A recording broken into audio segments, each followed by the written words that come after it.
This is Dr. Phil Chavez. Brothers, the most difficult subject I think I've ever have to present will be this one.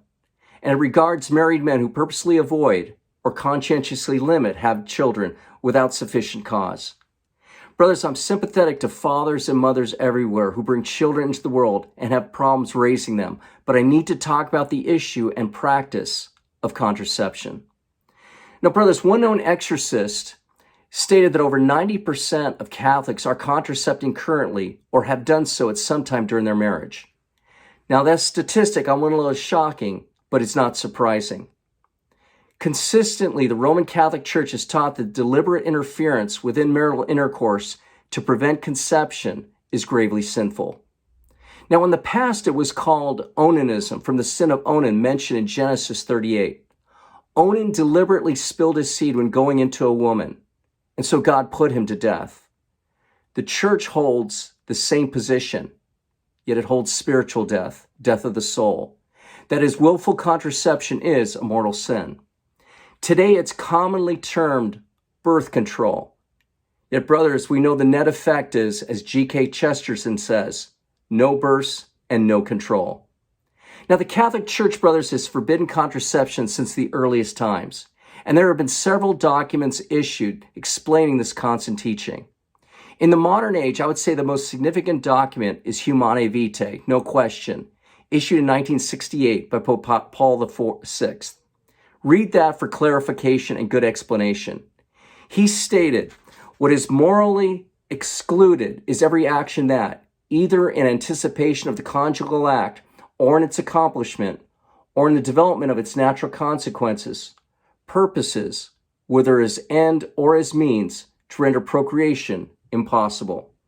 That's section 2, paragraph 14.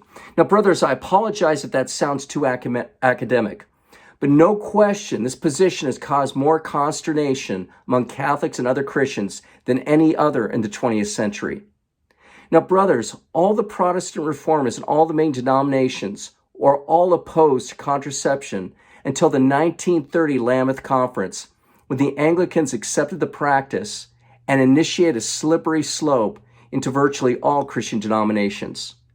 So much to the extreme that many treat it even as a moral necessity. Now, brothers, I have to explain something also of grave concern, and that is the use of NFP, natural family planning, which, as the church teaches, should only be used in grave circumstances. Those who use NFP without serious cause after being married are using a form of natural contraception. Some believe NFP in the majority of cases today is used in this illicit manner. Now, brothers, what is also deeply troubling is that couples who are getting married now have the intention, it seems, to completely avoid pregnancy or deferring it unnecessarily for a time. Now, this latter is objectionable morally. As my brother Steve used to say, if you're not ready to have children, you're not ready to get married. Now, brothers, a couple cannot initiate a marriage ethically unless they are ready and open to having kids.